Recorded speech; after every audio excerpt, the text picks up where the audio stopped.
नमस्कार, विद्या news line में आपका स्वागत है। सबसे पहले आपसे एक रिक्वेस्ट कि ये चैनल नया है और अभी तक आपने इसे सब्सक्राइब नहीं किया है तो सब्सक्राइब जरूर कर ले और नोटिफिकेशन के लिए बेल आइकन को ऑन रखें। हम बात करेंगे बीजेपी के वरिष्ठ नेता और हिंदू हृदय सम्राट कहे जाने वाले कल्याण सिंह की। आज उनकी पुण्यतिथि है। कल्याण सिंह बीजेपी में वो शख्सियत थे जिनका नाम अटल और आडवाणी के बाद लिया जाता था, लेकिन वो जिद्दी स्वभाव के थे। जो ठान लेते थे वो करते थे। यही वजह रही कि उन्होंने बीजेपी से 2 बार नाता तोड़ा और फिर दोनों बार वो वापस भी आए। उन्होंने अपने करियर की शुरुआत एक शिक्षक के रूप में की थी। अलीगढ़ के अतरौली से वो चुनाव लड़ते थे और उसी के पास में उनका गांव था। शिक्षक रहे कुछ दिनों तक और साथ में संघ में भी जाया करते थे। संघ से उन्होंने प्रेरणा ली। इसके बाद वो जनसंघ से जुड़े और 1962 में पहला चुनाव लड़ा। उस चुनाव में वो हार गए थे। 67 में उसी अतरौली से उन्होंने जीता था और इसके बाद लगातार जीतते रहे। 1980 में आकर के वो कांग्रेस के जो कैंडिडेट थे अनवर खान, उनके हाथों हारे। उस समय उन्होंने एक अजूबा काम किया था। जब उनके समर्थक मायूस होने लगे तो उन्होंने लड्डू मंगवा करके बंटवाए थे और कहा था कि हार से मायूस होने की ज़रूरत नहीं है, सीख लेने की ज़रूरत है। उसमें हर हार में कुछ न कुछ सीखने लायक होता है, हम उसे सीखेंगे। उसके बाद वो फिर पीछे मुड़ करके नहीं देखे और लगातार जीतते रहे। उन्हीं के कार्यकाल में 1991 में वो मुख्यमंत्री बने थे। भाजपा की सरकार आई थी। मंडल और कमंडल की राजनीति जब चल रही थी तो उन्होंने मंडल की राजनीति का जवाब दिया था कमंडल से।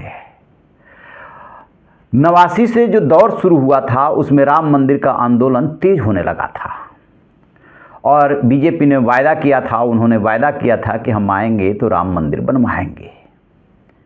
6 दिसंबर 1992 को जिस समय अयोध्या में ढांचा टूटा था, कल्याण सिंह ही मुख्यमंत्री थे।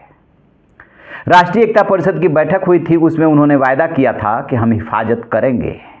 सुप्रीम कोर्ट में एक मामला चल रहा था। उस मामले में भी उन्होंने कहा था कि हम अपनी तरफ से सारे नियम कानूनों का पालन करेंगे, हम जिम्मेदारी लेते हैं। लेकिन 6 दिसंबर को लाखों कार सेवक जब ढांचे की तरफ बढ़े थे तब उन्होंने ये आदेश दिया था कि किसी भी सूरत में गोली नहीं चलानी है। नतीजा ये हुआ कि ढांचा टूट गया। दूसरा उनसे जुड़ा हुआ ये वाकया है कि जिस समय ये सब कुछ हो रहा था तो गृह मंत्री थे चौहान साहब। उन्होंने उनको फ़ोन किया और कहा कि मुझे जो सूचना मिल रही है उसके मुताबिक भीड़ वहाँ तक पहुँच चुकी है। कल्याण सिंह ने एक सार्वजनिक कार्यक्रम में खुद बताया था कि इसका जवाब उन्होंने ये दिया था कि मेरे पास इससे आगे की सूचना है कि समर्थकों ने ढांचे को तोड़ना शुरू कर दिया है। अंदाज़ा लगाइए, केंद्रीय गृह मंत्री कह रहा है कि उन्हें सूचना ऐसी ऐसी मिल रही है, इसको रोकिए, और वो कह रहे हैं कि वो तो टूट रहा, मैं कुछ नहीं कर सकता, मैं गोली नहीं चला सकता। इसके बाद ये घटना हो गई। उन्होंने त्याग पत्र दे दिया। इतना ही नहीं हुआ, बीजेपी की 4 राज्यों में सरकार थी। चारों राज्यों की सरकार, एक जगह से तो उन्होंने त्याग पत्र दे दिया था, 3 राज्यों की सरकार बर्खास्त कर दी गई थी। फिर जब मामला सुप्रीम कोर्ट में आया, क्योंकि सुप्रीम कोर्ट में उन्होंने वायदा किया था तो उन्होंने ये अपनी जिम्मेदारी ली, वो उससे भागे नहीं। मोहम्मद असलम थे, वो अवमानना याचिका लेकर के गए थे और सुप्रीम कोर्ट ने कहा कि फिर तो आपको सज़ा भी भुगतनी पड़ेगी। 1 दिन की जेल की सज़ा सुनाई और 20,000 का जुर्माना लगाया। उन्होंने जेल की सज़ा स्वीकार की और वो जेल गए भी। कल्याण सिंह को यदि हम याद करें तो सिलसिलेवार देखना होगा कि जब वो 2 बार मुख्यमंत्री बने, वो भी यूपी जैसे राज्य के, तो पहले शासनकाल में जो वो रहे थे दूसरे शासनकाल में नहीं रहे। 1991 में जब वो मुख्यमंत्री बने थे तब बहुत ही सख्त प्रशासक और कुशल मुख्यमंत्री के रूप में वो उभर करके आए थे कि किसी भी मामले में जल्दी सिफारिश और सुनवाई नहीं होती थी। अफसरों को सीधा निर्देश था कि जो सही हो वही फैसला होगा। ये वही दौर था जब कल्याण सिंह मुख्यमंत्री थे और राजनाथ सिंह शिक्षा मंत्री थे, नकल विरोधी कानून आया था जिसको संज्ञेय अपराध बना दिया गया था और छात्रों को जेल तक भेजा जाने लगा था। रिजल्ट इंटर का घट करके 14% पे आ गया था। खूब शोर मचा था, लेकिन वो अपने फैसले से टस से मस नहीं हुए थे। और जब ढांचा गिरा तो उसकी जिम्मेदारी लेकर के पद छोड़ने में भी जरा सी भी देर नहीं लगाई थी।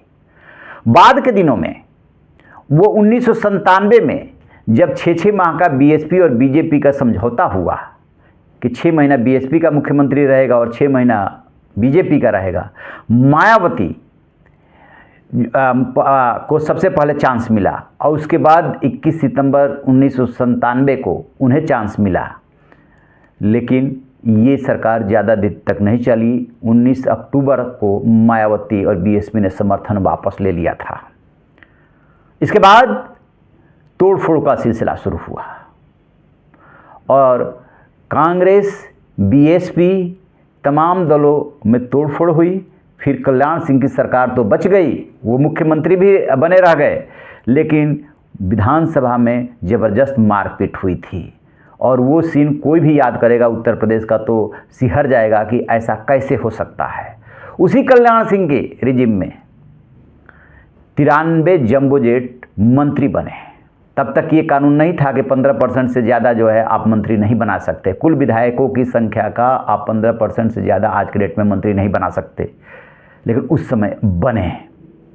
और उसी दौर में उनका तत्कालीन प्रधानमंत्री अटल बिहारी वाजपेयी से मतभेद हुआ।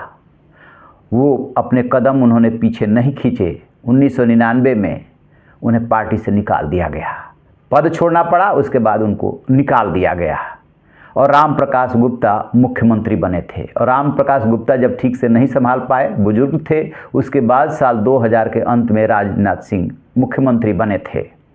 कल्याण सिंह ने 2 बार पार्टी छोड़ी, एक बार 1999 में छोड़ी थी और एक बार 2009 में। दोनों बार उन्होंने अपनी पार्टी बनाई, लेकिन पार्टी कुछ खास नहीं कर सकी। 2009 में पार्टी छोड़ने के बाद उन्होंने समाजवादी पार्टी से हाथ मिला लिया। उस समाजवादी पार्टी से जो एक मंदिर विरोधी जिसकी इमेज थी मुलायम सिंह यादव, और एक वो जो कि कट्टर मंदिर समर्थक था, हिंदुत्व का चेहरा था। उनका ये प्रयोग सफल नहीं हुआ। कुछ ही दिनों बाद उन्होंने समाजवादी पार्टी छोड़ दी थी। समाजवादी पार्टी को भी उनसे दिक्कत होने लगी थी। फिर 2014 में वो वापस लौट आए बीजेपी में। 2013 में ही आ गए थे और 2014 में प्रधानमंत्री नरेंद्र मोदी बन गए थे। उनको राजस्थान का गवर्नर बना करके भेजा गया, जहाँ पर रहते हुए ही उन्हें हिमाचल का अतिरिक्त प्रभार भी दिया गया था।